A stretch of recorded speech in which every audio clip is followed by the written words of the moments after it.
Hello, boys and girls. Welcome to another episode of Navinata No Limit Hold'em. Today we're going to be talking about donk bets. Donk bets in NLH. So we're going to define the donk bet, and we're going to ask some questions about it. You know, is it always a bad thing? Is it sometimes a good thing? Is it usually a bad thing?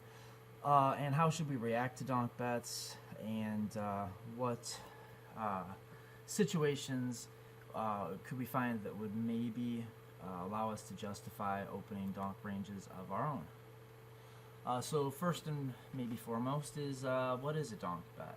So a donk bet is a non-procedural bet that is made by the last street's caller out of position into the former street's aggressor. So usually we're talking about the flop when we're talking about donk bets, and for the purposes of this video, basically that's what we're talking about. So a donk bet, you could say, would be anytime a player calls out of position pre-flop and then leads into the pre-flop raiser when the flop comes out. So you call out of the big blind, say the button opens, big blind calls, flop comes out, big blind leads into pre-flop raiser. That is a non-procedural bet because it is customary to check to the raiser, who's often going to make a continuation bet, and so we're sort of cutting in front of him. That's a way that I've heard it described before. Anyway, so are they always bad? Well, they're very often and probably usually, but not always bad. And I mean usually in the strictest sense of the word. If you took a poll or did some sort of quantifiable measurement of or quantified measurement of every donk bet made today in all of the world, I am sure the majority of them are going to be made by bad players for bad reasons. So usually they're bad bets. Most bad players, kind of fishy players, new players, or just players that aren't very learned on the topic of poker strategy and really who just don't understand aspects of the game, like ranges, range advantage, c-betting, polarization, just who really don't understand strategic implications of continuation betting or of, betting strategy and range.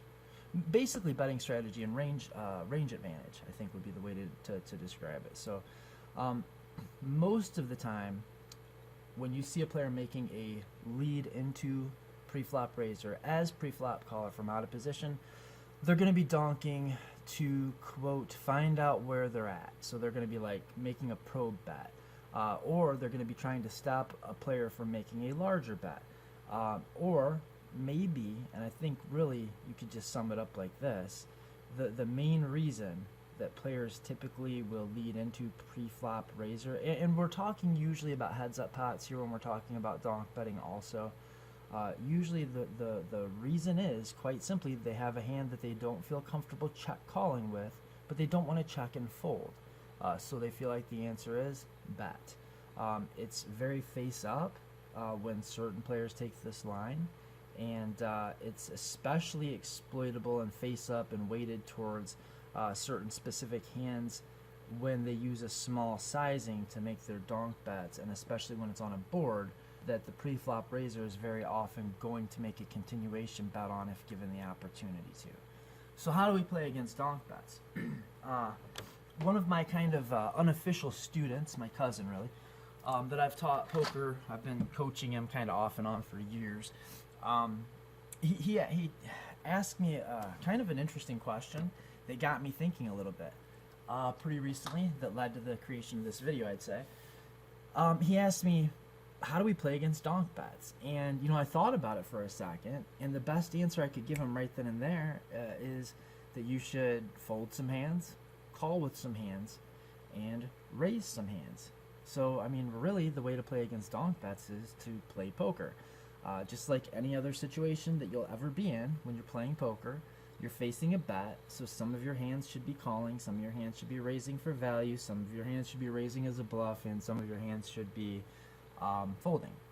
So now that being said, if your opponent or the person who's making this donk lead really is a fish, then his donk bets are probably going to be exploitable, and if you know anything about him, you're going to be able to really assign a pretty strict and narrowly defined range, or associate one with his donk leads. And it's also, I think, worth mentioning that any hand that somebody puts in a donk leading range obviously cannot be in a check calling range. So not only can understanding a player's mindset when it comes to what hands he wants to donk lead flops with help you to play against their donks, but it can also help you to play against their checks. For instance, if you do run into a player who's donking all of their draws, well, then they're not check raising their draws, right? They're not check calling their draws, correct? So if they're leading a bunch of draws, then it's pretty unlikely if you face a check raise that you're getting check raised by a draw. Or if your opponent has been leading a lot and you've seen him show down a couple of draws that he was leading, and you notice that every time he's led, it's been on a pretty coordinated and wet flop, and then all at once you see him go for a check call line, and then say the third heart comes in on the turn, you can be pretty comfortable discounting the heart draws or the flush draws out of that player's range. So understand that ranges are all intertangled and interconnected, but that's really a topic for another video. So step one in dealing with donk leads is to understand who your opponent is and what they may or may not know about poker. Some players, again, the majority of players that are leading on the majority of flops into pre-flop raise or out of position as pre-flop caller and heads-up pots are doing so incorrectly, usually with a range of hands that they simply do not want to check call with and don't want to check fold with. It's up to you to figure out what that really consists of or what those hands are. But there are also very good players who will choose very good spots to donk lead, and they'll be more balanced. They'll do it when they have a range advantage. They'll do it when their opponent is unlikely to be making an awful lot of continuation bets. So when a donk donks, so when a fishy player donk leads into us, the first thing we need to know, remember, is that we're dealing with a bad donk. And so some of the signs of that is if we already know villain's a fish and he just leads into us as pre-flop caller, it's probably a silly donk bet. If villain very rarely check calls, if he's usually checking and folding, or he's leading with any of the hands that would normally continue either as a check raise, check call, I guess either as a check raise or a check call or a lead from a more experienced player, then we know that when he leads, he's usually going to be leading with a weaker range because most of his range is going to be weak. Most of his overall range that he doesn't want to fold is not going to be that strong, right? The other thing is, if you know villain rarely check calls, then you can bluff the hell out of him when he does check, because he's only going to have so many value hands to check raise, right? So if he rarely check calls, and maybe he's donking his best hands, it's hard to say exactly how he's going to construct his range just by knowing that he is rarely checking and calling. But if he's rarely checking and calling, we can bluff small, bluff often, and bluff with little equity. Knowing that the size of the donk lead can sometimes make no sense and other times make perfect sense, and being able to distinguish those. So it's not enough to just say this player just donk bet 1/3 or 1/2 pot or whatever the number is into this flop. It's important to understand kind of what the equity distributions should look like at this point, and if our opponent should have a donking range. If it should be like a linear donking range, then it probably does make sense to use a smaller bet size. But if it's a spot where most of the range of hands you'd expect this guy to want to get aggressive with would be like a polarized range, then probably when he bets 1/3 of the pot, it doesn't make sense. It's sort of suspect. And in general, I think players that are leading for 1/3 pot or just kind of a smaller than standard bet sizing, that is going to make me be very suspicious that this is sort of a standard fishy donk bet. We're going to talk about what that means in a second. If the flop seems to be your flop, like if this guy is leading into you on a board that you feel like is like a lot better for your range than your opponent's range, or even if it's one of those boards that maybe even though the situation that you're in doesn't necessarily cause there to be more ace-x hands in pre-flop raisers range than in pre-flop callers range, still boards that are usually thought of as being better for pre-flop raiser. If it's one of those type boards and then pre-flop caller leads that board from out of position, that should make you suspicious that you're dealing with a fishy player who's making a weird and bad donk bet. So what should we assume about these fishy donk bets? Most fish make donk bets because they don't want to check call, they don't want to check fold. They can be probing for info, they can be trying to block a bigger bet from you with a draw or with a weak made hand to try to set their price to see the next card. Donk bets made by donks are typically mediocre strength hands. You're going to see vulnerable pairs. Even if it's like a wet board, like a 5, 6, 7 board, like say 7, 6, 5 two-tone, I wouldn't be too surprised to see pocket eights from a fishy player leading, or maybe like if it's 2, 3, 4, maybe pocket eights would make more sense from a weaker type opponent. Vulnerable pairs, draws, and like bottom pair, second pair, even top pair with a really bad kicker. But very rarely are we going to see villain flat call us pre-flop a fish, flat call us pre-flop, watch the flop come out ace, jack, 4, rainbow, and have him lead into us for 1/3 the size of the pot with top pair, top kicker, 2 pair, or a set. Like never. Just never happens. And luckily, regardless of which one of those things is going on, whether they're trying to make a blocking bet or probing for information about their hand, or they're trying to set their price with a draw, even though we might not always be able to figure out exactly which one of those things is going on, pragmatically they're all kind of the same situation. You're playing against a player who has something, but it's not that great, and you can sort of decide how to respond to that based on all the factors that you want to take into consideration. Should we ever donk bet? Do good players donk? And they do. Okay, so why would a good player actually decide to lead a flop as pre-flop caller when out of position? So this would be when the out of position pre-flop caller has a strong range advantage. His hand range interacts better and in more ways with the flop than his opponent's. Pre-flop raiser is unlikely to make too many continuation bets on the flop. If you expect pre-flop raiser to make a check, like a range check with his entire range on this board, maybe he opened from under the gun, you flatted from the button, and now the flop comes out something like 8, 9, 10 monotone.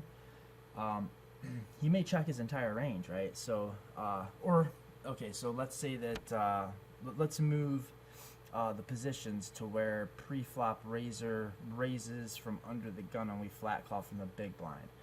Okay, because remember we're talking about we have to be out of position to make a donk bet. So in that situation where our opponent might even check back the very top of his range because he doesn't want to get blown off his pocket aces, and he can easily rep like a whiffed ace king or something like that. So it makes a lot of sense for him to protect his checkbacks. There's not going to be too many hands he's going to want to bet, so he may as well just check everything else, or just check everything back to not sort of partition his range and turn too many of his hands face off. So if we know that our opponent's unlikely to make a lot of continuation bet mistakes, then that gives us more incentive to lead the flop. Out of position pre-flop caller is going to have a lot of hands that want 3 streets of value. If that's the situation, then we also know we can have a lot of hands that ought to be 3-barreling as a bluff. And kind of luckily, the situation will usually turn out where you will actually have, if you've got a lot of nutted value hands, you'll probably have plenty of semi-bluffs in your range as well. This won't always be the case, but as a general rule it will be. So in spots where pre-flop caller hits the flop harder than pre-flop raiser does not mindlessly make continuation bets on the flop. We're going to have hands that want to 3-barrel as a bluff. We're going to have a lot of hands that want to 3-barrel for value. Then this is a good reason to open a donk range. So now, I don't normally donk bet flops, but that's because I play mostly heads up, mostly low stakes, or even micro stakes, and it's hard to find a player at the micro stakes or especially small stakes that doesn't c-bet too frequently. If we knew that our opponent was going to c-bet for a 100% fact, we would have absolutely no incentive to donk. We'd check our large, like if we had a set, we'd check it to him because he's going to bet. If we had something in the middle of our range, we'd check because we could bluff catch effectively. So we can't only lead as a bluff, or it's obviously going to be way too easy to play against, right? So in the games that I play in, and the other thing is in heads-up games, until there's like a real serious 3-bet dynamic setup, the equities run so close together, it's kind of hard to say when you have a monster range advantage as pre-flop caller in a single raised pot. But yeah, I think it can make a lot of sense to do this in a lot of situations, just I'm not in them that often. The only live poker I play is a 2-5, really terrible cash game, and I play 1-2 on occasion, and that's even worse. And it's very rare that we ever go to the flop heads up, but when I do go to the flop heads up out of position, I'm sure that if I check, my opponents are going to bet like 90+% of the time, when maybe they're, like a healthy c-bet percent might be something like 60%. And if they're c-betting like 90%, then you probably should not open a donk betting range, because the hands that you want to donk for value will play better as check raises. And if you're going to check raise for value, then the bluffs that you splash in should also be check raises in general, so if we know our opponent's going to be c-betting and we're going to check raise rather than donk into him with like top set, then if we've got gut shot with overcards and a backdoor flush draw that we want to use as a check raise bluff, or as a flop bluff, it's going to play better to use that as a check raise to balance out our value check raises. Yeah, hopefully that all makes sense. So just some final thoughts. Number one, most players continuation bet far too often, and if pre-flop raiser does do that, then you shouldn't be donking. Pre-flop raiser tends to have more incentive to bet more flops, just because his range is going to be more polarized than pre-flop caller.